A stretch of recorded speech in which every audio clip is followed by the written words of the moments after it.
আয়েশা রাদিয়াল্লাহু তাআলা আনহা বলেন, আমি রাসূল সাল্লাল্লাহু আলাইহি সাল্লামকে বলতে শুনেছি, আল্লাহ নবী বলছেন, মামিন সাতিন তামুররু বিবনা আদম, যে কোনো মুহূর্ত, 1 মিনিট 2 মিনিট 10 মিনিট 1 ঘন্টা 1 দিন, যে কোনো সময় যে কোনো মুহূর্ত আদমের ছেলেমেয়ের উপর দিয়ে পার হয়ে যাচ্ছে, লাম ইয়াজকুরিল্লাহ ফিহা, সেই সময়ও আল্লাহকে ডাকলো না।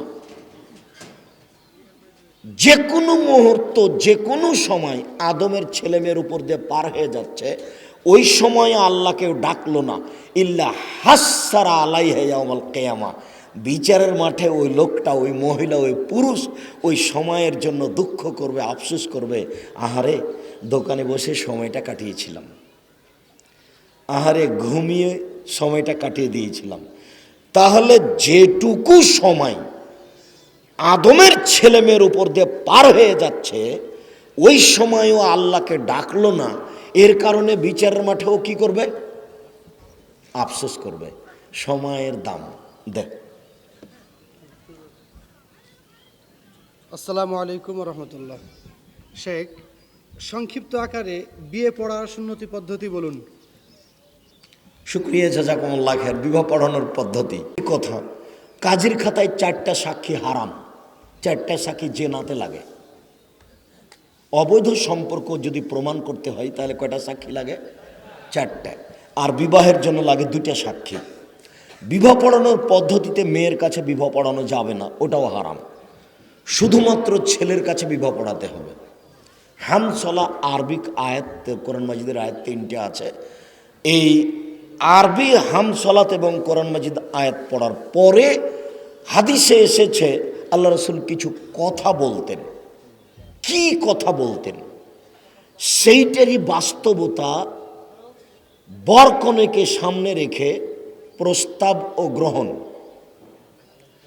যখন হামসলা কোরআন তেলাওয়াত হয়ে যাবে, এদেশে একটা বই পাওয়া যায় আদর্শ পরিবার, ওখানে লিখবে, দেখবেন বিবাহ পড়ার পদ্ধতি। তো কোরআন মাজিদের আয়াত 3টে পড়ে, হামসলা পড়ে মেয়ের পিতা বলবেন, আমার মেয়ে খালেদা, আমার মেয়ে হামেদা, জায়নাব, এত টাকা নগদ, এত টাকা বাকিতে তোমার সাথে বিবাহ বন্ধনে আবদ্ধ হতে রাজি, তুমি তাকে স্ত্রী হিসাবে কবুল করো। ও বলবে কাবিল তো, আরবিতে, অথবা কবুল করলাম। বুখারী গ্রন্থের আলোচনায় বোঝা যায় যে বর কাবিল তো বলবে, বাংলা ভাষাতে কবুল করলাম এটা বললেও চলবে, একবার বললেই যথেষ্ট। কিন্তু আল্লাহর নবী গুরুত্বপূর্ণ কথা 3বার বলতেন। এটা একটা গুরুত্বপূর্ণ কথা, মর্মে 3বার বলা যেতে পারে যে আমার মেয়ে নাফিসা এত টাকা নগদ, এত টাকা বাকিতে তোমার সাথে বিবাহ বন্ধনে আবদ্ধ হতে রাজি, তুমি তাকে কবুল করো। অতক্ষণ বলবে কবুল করলাম বা কাবিল তো, আমার মেয়ে অমুক এত টাকা নগদ, এত টাকা বাকিতে তোমার সাথে বিবাহ বন্ধনে আবদ্ধ হতে রাজি, এই প্রস্তাবটা তোমার কাছে পেশ করলাম। তখন কবুলটা তার পক্ষ থেকে হবে যে আমি কবুল করলাম। এই হলো বিবাহের পদ্ধতি। এর বিবাহের পদ্ধতি শেষ হলেই দাঁড়িয়ে সালাম দিতে পাবে না, দাঁড়িয়ে অলিমার দাওয়াত দিতে পাবে না। বিবাহ পড়ানো শেষ হলে বর যিনি বিবাহ পড়ালেন তিনি বৈঠকের সবাই বলবে, বারাকাল্লাহু লাকা ওয়া আলাইকা ওয়া জামা বাইনাকুমা ফি খাইরিন, আল্লাহ তোমাকে বরকত দান করুক, তোমার আর তোমার স্ত্রী 2জনকে বরকত দান করুক, আর তোমাদের 2জনকে কল্যাণের ওপরে রাখুক। এটাই ছিল বাস্তব বিবাহ পড়ানোর পদ্ধতি, যা উল্টে গেছে। মেয়ের কাছে বিবাহ পড়ানো হারাম। সম্মানিত উপস্থিতি, জি, তারপরে বলবো। বিকাশের ব্যবসা করা যাবে কি? বিকাশের ব্যবসা করা যাবে? খুব গুরুত্বপূর্ণ জিজ্ঞাসা। বিকাশ তো বিরাট থেকে এসেছে। মানুষ সুদ ঘুষে আটকা পড়বে, মানুষ হারাম উপার্জনে আটকা পড়বে, মানে কোনো পথ থাকবে না। আগুনের উপরে দাঁড়িয়ে থাকা যেমন হকের উপরে ইমানের উপরে দাঁড়িয়ে থাকা তেমন। আমি তো আর বুঝতে পারি না যে কোনটা না হক আর কোনটা হক, যার জন্য আমি বুঝতে পারি না যে আমার আগুনের উপরে থাকা কেমন। নিরুপায় হয়ে বিকাশ মাধ্যম ব্যবহার করা যায়, বিকাশের ব্যবসা করা যাবে না। এটা সুদী যারা লেনদেন করে তাদের পক্ষ থেকে এসেছে। মানুষ নিরুপায়ে এখানে হাত লাগাচ্ছে, সেটা ভিন্ন কথা। সহজেই উপার্জনের জন্য এই পন্থা ব্যবহার করা যাবে না। এইটা পন্থা রুজি হিসাবে ব্যবহার করা জায়েজ নয়।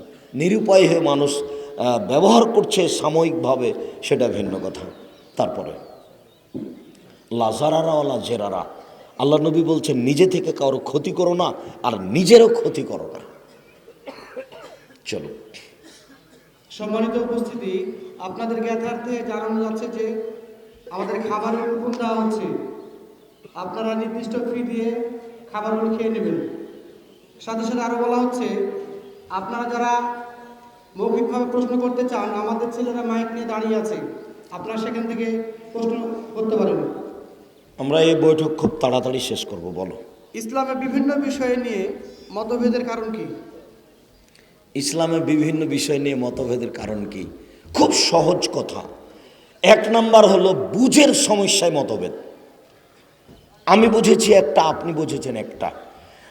আসলেই আপনি মনে করছেন যে এটাই ঠিক, আর আমি মনে করছি এটা ঠিক। আয়েশা রাদিয়াল্লাহু তাআলা আনহা বলেন যে উপরে যদি কেউ কাঁদে তাহলে মারা গেছে যে তার কবরে কান্নার কারণে শাস্তি হবে না। বুঝাতে পারিনি। আপনার আব্বা মারা গেছেন, তো আপনি খুব চিল্লাচিল্লি করে কান্নাকাটি করছেন। তো আয়েশা রাদিয়াল্লাহু তাআলা আনহা বলছেন যে আল্লাহর নবী বলেছেন যে কেউ যদি উপরে কান্নাকাটি করে তাহলে এই কারণে তার কবরে শাস্তি হবে না। কিন্তু আব্দুল্লাহ ইবনে উমর রাদিয়াল্লাহু তাআলা আনহু বলছেন যে না না না না, উপরে যদি কান্নাকাটি করে কারো ছেলে মেয়ে তাহলে ওই কারণে তার বাপের শাস্তি কবরে হবে। তাহলে দুইজনই তো সাহাবী, বুঝতে পারলেন না? তাহলে এটা বুঝের সমস্যা আর স্বার্থের সমস্যা। দুইটা কারণ, একটা হলো বুঝের কারণে একমত হইতে পারে না মানুষ, আর আর একটা কিসের কারণে? স্বার্থ। সালাফি কনফারেন্স, কারেন্ট চলে গেছে নাকি?